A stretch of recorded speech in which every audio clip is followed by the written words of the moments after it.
नमस्कार दोस्तों। राजस्थान लोक सेवा आयोग अजमेर द्वारा माध्यमिक शिक्षा विभाग हेतु प्राध्यापक एवं कोच स्कूल शिक्षा प्रतियोगी परीक्षा 2024 के अंतर्गत प्राध्यापक हिंदी विषय के पदों हेतु आयोग द्वारा 22 अगस्त 2025 को रिजल्ट जारी कर दिया गया था। इस रिजल्ट में हम दस्तावेजों से संबंधित एवं कट ऑफ लेकर चर्चा इस वीडियो में करेंगे।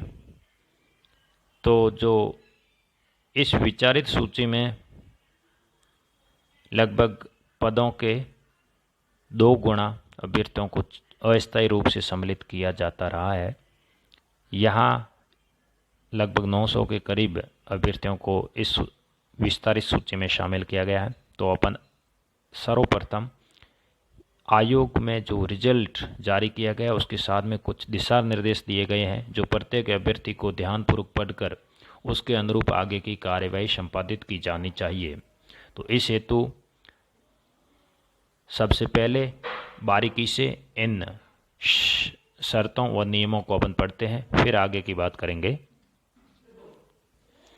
उक्त सूची में चयन प्रक्रिया में भाग लेने वाले अभ्यर्थियों की अभ्यर्थिता सुनिश्चित की जाने के क्रम में केवल दस्तावेज सत्यापन के उद्देश्य से हैं। चयन सूची वरीयता सूची नहीं है। अंतिम रूप से सफल अभ्यर्थियों की सूची परिणाम संबंधित विभाग माध्यमिक शिक्षा विभाग द्वारा दस्तावेज सत्यापन कराए जाने के पश्चात आयोग द्वारा जारी की जाएगी। हालांकि तो उक्त कार्य माध्यमिक शिक्षा विभाग द्वारा किया जाएगा। आपकी दस्तावेज सत्यापन पिछली भर्ती से इस भर्ती में जो बड़ा परिवर्तन हुआ ये यही है कि आपको जो स्क्रीनिंग फॉर्म है वो ऑफलाइन ना भर करके आपको अपनी एसएसओ आईडी पर जाकर के दिए गए टैब के अनुरूप आपको अप्लाई नाउ पर क्लिक कर ऑनलाइन आपका फॉर्म भर देना है, जो भी इस अस्थायी विचारित सूची में सम्मिलित है। ऑनलाइन विस्तृत आवेदन भरने हेतु आयोग द्वारा निर्धारित डेट 28/8/2025 से 3 सितंबर 2025 के मध्य रखी गई है। तो उस डेट में आपको ये लिंक ओपन मिलेगा और यहाँ एक अपन को ध्यान रखना है कि 28 अगस्त है, तो 28 अगस्त शुरुआत में ही आप अपना फॉर्म अप्लाई करने चले जाएं, ताकि उसमें किस किस प्रकार के दस्तावेज आवश्यक है। मान लो कोई हमारे पास ऐसा दस्तावेज उपलब्ध नहीं है, तो आप समय रहते उसको बना करके तैयार करके फिर अपना इस फॉर्म को अप्लाई कर सकते हैं। तो बिना देरी किए आप प्रारंभ में ही जैसे ही डेट लिंक ओपन हो अपना दस्तावेज प्रक्रिया फॉर्म भरने की प्रक्रिया को आरंभ कर दें। और इस क्रम में आपको सूचित किया जाता है कि विस्तृत आवेदन पत्र एवं दस्तावेजों की जांच संबंधित विभाग द्वारा ही की जाएगी। तो पहले ये आरपीएससी मुख्यालय पर संपन्न होती थी, अब ये कार्य क्योंकि बड़ी संख्या में अभ्यर्थियों को पास किया जाता है तो ये कार्य बहुत बड़ा हो जाता है। तो माध्यमिक शिक्षा विभाग इस दस्तावेज प्रक्रिया को संपन्न करवाएगा। आगे अतः ऑनलाइन आवेदन पत्र भरने व सबमिट करने के उपरांत प्रिंट ऑप्शन पर आपको ये आवेदन पत्र 2 प्रतियों में प्रिंट कर संभाल कर रखना है। और जब माध्यमिक शिक्षा बोर्ड आपके मूल दस्तावेजों के सत्यापन हेतु कैलेंडर जारी करेगा, तो उस समय आपको जो आवेदन पत्र आपने ऑनलाइन किया है तो 2 प्रतियों में वो ऑनलाइन आवेदन पत्र ले जाना है साथ में। और साथ ही साथ जो आपने अन्य भी दस्तावेज है, यहाँ है विस्तृत आवेदन पत्र। तो विस्तृत आवेदन पत्र इसमें बताया गया है कि जो ऑनलाइन आपने अभी एसएसओ आईडी पे भरा है उसी को आपको साथ में लगाना है। इस हेतु विभाग द्वारा ही उचित माध्यम से अभ्यर्थियों को दस्तावेज सत्यापन हेतु सूचित कराने की कार्रवाई संपादित की जाएगी। फिर आयोग लिख रहा है कि ये कार्य माध्यमिक या जो भी संबंधित विभाग है वही पूर्ण करेगा। राजस्थान लोक सेवा आयोग इसके संबंध में आपको सूचना अब नहीं दी जाएगी। आगामी सूचना माध्यमिक शिक्षा विभाग से प्रसारित की जाएगी। तो विभाग की वेबसाइट व अन्य सोर्सों के माध्यम से आप सतर्क सजग रहें। और जब विभाग द्वारा संबंधित अभ्यर्थियों के दस्तावेजन सत्यापन की प्रक्रिया पूर्ण कर ली जाएगी, उसके बाद में लिस्ट भेज दी जाएगी, उनका आयोग परिणाम जारी करेंगे। और एक इसमें और बात कही गई है कि निर्धारित तिथि में अगर उपस्थित नहीं हो पाते हो तो आपको इस भर्ती में अपात्र मानते हुए आपके परिणाम पर विचार नहीं किया जाएगा। अब और भी इसमें है कि आपका जो रिजल्ट है, योग्यता है, उस योग्यता से संबंध में आपको आयोग पहले भी चेताया है। और फिर नियमानुसार अगर आप योग्यता नहीं रख पाते हो तो भी आपकी पात्रता रद्द कर दी जाएगी। संबंधित विभाग से दस्तावेज जांच सत्यापन उपरांत जो सूची अपन ने बात की थी विभाग द्वारा आयोग को भेजी जाएगी और उस सूची के आधार पर आयोग चयनित अभ्यर्थियों का नाम नियुक्ति हेतु संबंधित विभाग को अभी प्रस्तावित किए जाएंगे। उस आधार पर ही रिजल्ट आपका जारी किया जाएगा। तो अब माध्यमिक शिक्षा बोर्ड के पास कार्य रहेगा और उस हेतु आपको अभी ये कार्य प्रारंभ कर देना है। हाँ, अब दस्तावेज कौन कौन से तैयार रखें? मोटे रूप से आपके पास 10वीं की मार्कशीट, 12वीं की मार्कशीट और प्रमाण पत्र इन दोनों का। उसके बाद में स्नातक स्तर की 3 वर्ष की मार्कशीटें और स्नातक की डिग्री आपके पास होनी चाहिए। नहीं है तो अभी आप प्रोविजनल सर्टिफिकेट जो भी मान्य हैं, हाल ही में अगर आपकी डिग्री हुई है तो डिग्री में भी एक निर्धारित समय है, तो आप प्रोविजनल सर्टिफिकेट लेके आएँ। अगर आपने पहले कर रखी है, पूर्व में आपकी स्नातक हुई है, तो आप संबंधित यूनिवर्सिटी में जाकर के अपनी डिग्री ला सकते हैं। और स्नातक के बाद में आपका स्नातकोत्तर एमए की मार्कशीट 2 वर्ष की और उनकी डिग्री। अगर एमए आपके हाल ही में हुई संपन्न है तो उसके लिए प्रोविजनल सर्टिफिकेट भी मान्य रहेगा। लेकिन अगर निर्धारित समय आपको हो चुका है तो आपकी डिग्री संबंधित यूनिवर्सिटी आपको दे दी जाएगी। तो उससे संबंधित बीएड की मार्कशीट और बीएड की डिग्री ये भी चाहिए। बीएड हाल ही में हुई है तो वही प्रक्रिया। अगर आप समय है, हो गया है आपको बीएड करने में काफ़ी 3-4 साल, तो आप यूनिवर्सिटी जा कर के वहाँ से अप्लाई करके अपनी डिग्री उसी दिन प्राप्त कर सकते हो। और एक है जहाँ से भी आपने अंतिम रेगुलर के रूप में अध्यापन किया है, अक्सर इसमें बीएड ही माना जाता है। तो बीएड में या आपने जो अंतिम जिस संस्थान में आप पढ़े हैं वहाँ से एक चरित्र प्रमाण पत्र आपको इसमें लगाना होगा, तो उसको भी आप ध्यान रखें। फिर अपन आगे बढ़ते हैं। अब थोड़ी चर्चा कर लेते हैं कट ऑफ पर। हालांकि ये एक भर्ती प्रक्रिया का ही एक अंग माना जाता है। अभ्यर्थी इस कट ऑफ को लेकर हर समय धुंध में रहता है कि कट ऑफ कितनी जाएगी, इस बार मेरा चयन होगा या नहीं होगा। खैर, जो 300 अंक से ऊपर है वो तो अपने आप को सेफ ही माने, लेकिन 300 से नीचे वाले अभ्यर्थियों के लिए ये खेल रहेगा, फाइनल कट ऑफ तक द्वंद्व रहेगा। आरपीसी ने जो पेपर हुए हैं उनमें से एक समाचार पत्र में न्यूज़ भी आई थी कि इतने सवाल थे, इनमें से इतने डिलीट किए। तो हालांकि डिलीट का भी प्रभाव अभ्यर्थियों के रिजल्ट पर पड़ेगा, लेकिन मुझे लगता है कि इतना ज़्यादा सवाल इस बार डिलीट हुए नहीं है, तो थोड़ा बहुत परिवर्तन होगा, आमूल-चूल परिवर्तन होगा, इतना बड़ा नहीं होने वाला है।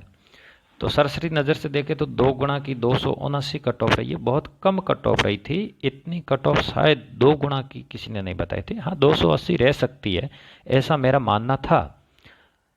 तो वही रही है जो मैंने पहले बताई थी, आप देख सकते हो। तो 279 जनरल की, एससी की 224 रही है, एसटी की 162, ओबीसी की 247, एमबीसी की 181, ईडब्ल्यूएस की 185।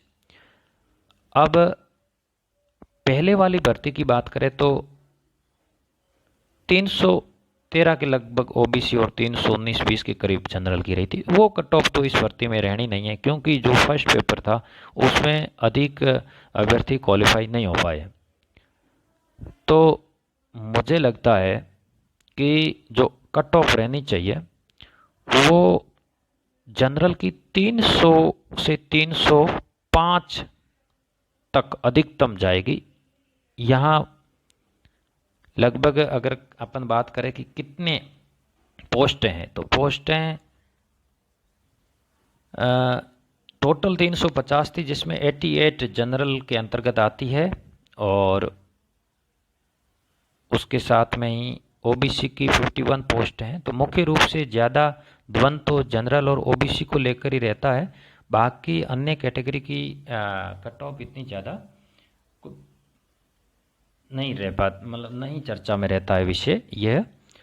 तो आप जनरल की कट ऑफ माने कि 300, जिसके भी 300 अंक है, कितने 300 बन रहे हैं, या 300 से मैं मानता हूं कि 305 तक ये कट ऑफ रहेगी।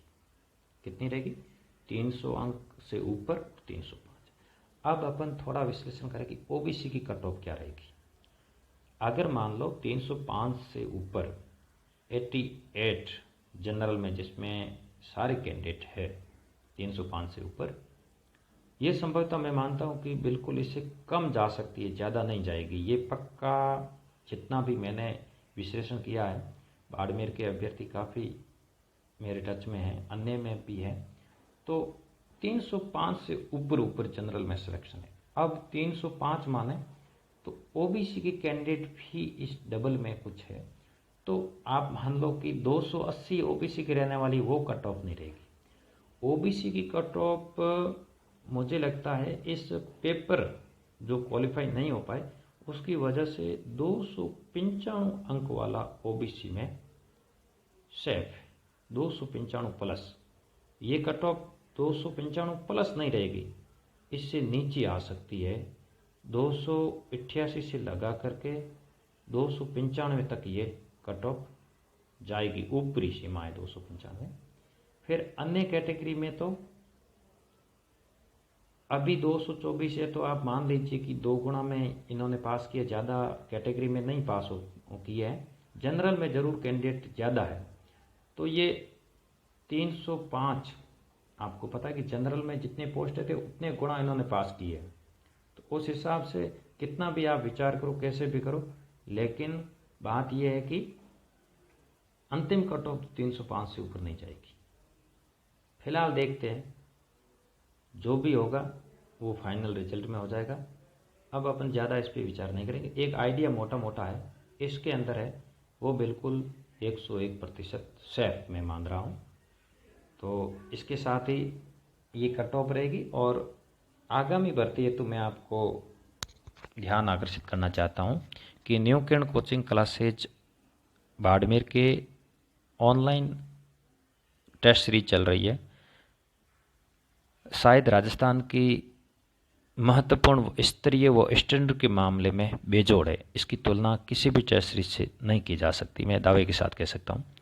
सहायक आचार्य भर्ती परीक्षा की टेस्ट सीरीज अभी जुलाई में ही आरंभ हुई है, तो उसके कुछ पेपर हुए हैं, बाकी शेड्यूल, निर्धारित शेड्यूल अनुरूप ऑनलाइन संपन्न करवाई जा रही है। वरिष्ठ अध्यापक और प्राध्यापक भर्ती परीक्षा की 2 चरणों में 2 अलग अलग शेड्यूल अनुरूप टेस्ट सीरीज संपन्न करवाई। आगामी जो वैकेंसी आ रखी है सेकंड ग्रेड और फर्स्ट ग्रेड की, इन दोनों की विस्तृत और पिछली टेस्ट सीरीज का भी पुनर्बलन बहुत शानदार है, उससे भी बेहतर करने का प्रयास किया जाएगा। तो आप अगर प्रामाणिक टेस्ट सीरीज को लेकर के आप द्वंद्व में हो कि किस टेस्ट सीरीज को ज्वाइन करें, तो आप बिल्कुल बिना विचार किए, बिना द्वंद्व किए इस टेस्ट सीरीज को अवश्य ज्वाइन करें। आप संबंधित अभ्यर्थी जो शामिल हुए हैं उनसे भी इस टेस्ट सीरीज के संबंध में आप चर्चा करें, पेपर को देखें। पेपर आपको मिल जाएगा टेलीग्राम चैनल पर, तो टेलीग्राम चैनल का मैं लिंक है डिस्क्रिप्शन में दे रहा हूँ, वहाँ से टेलीग्राम चैनल ज्वाइन करें। सहायक आचार्य वरिष्ठ अध्यापक, स्कूल प्राध्यापक के पूर्व पेपर यहाँ आपको लगभग सारे ही मिल जाएंगे। तो आप उनको देखें और आकलन करें, क्या इस पेपर से हूबहू सवाल आरपीसी ने पूछे। सारे मौलिक सवाल आचार्य शुक्ल के ग्रंथ, डॉक्टर नगेंद्र का ग्रंथ, अलंकार पारिजात जो नरोत्तम स्वामी की पुस्तक है, भागीरथ मिश्र की किताब, इन प्रमाणिक किताबों को आधार मानते हुए समस्त मौलिक सवालों का समावेश किया गया है। इस टेस्ट सीरीज और अन्य टेस्ट सीरीज की एक बहुत बड़ा अंतर यह है कि इसमें प्रत्येक शेड्यूल में आरपीसी के कुछ ओल्ड क्वेश्चन पेपर निर्धारित कर दिए जाते हैं, क्योंकि पुनरावृत्ति रहती है सवालों की। तो आप बिल्कुल टेस्ट सीरीज आगामी इस दस्तावेज सत्यापन प्रक्रिया को पूर्ण कर आप अगले मिशन में लग जाएं बहुत जोश जुनून के साथ में। फर्स्ट पेपर में जो कमियां रही है, इस बार कमियां नहीं रहने देने हैं। ये एक मामूली परीक्षा अपन इसको माने, क्योंकि बहुत बड़े बड़े स्तर की भी परीक्षाएं होती है, उनमें भी लोग सफलता अर्जित करते हैं, हमारे सामने सफल होकर के उपस्थित होते हैं। तो इसमें तो काफ़ी संख्या भी रहती है पदों की, और मटेरियल भी अच्छा है। तो बिल्कुल अपन कर सकते हैं, अपने स्वयं पर भरोसा रखें और बिल्कुल लगे रहो। एक दिन अवश्य ही सफलता आपको मिलेगी। एक दिन में नहीं मिलेगी, लेकिन एक दिन अवश्य ही मिलेगी, लगे रहो। नमस्कार साथियों, दोस्तों, धन्यवाद। वीडियो को लाइक शेयर अवश्य करें और जुड़े रहे अपने चैनल से। आपको और भी सटीक सही विश्लेषण जानकारी आपको मिलेगी।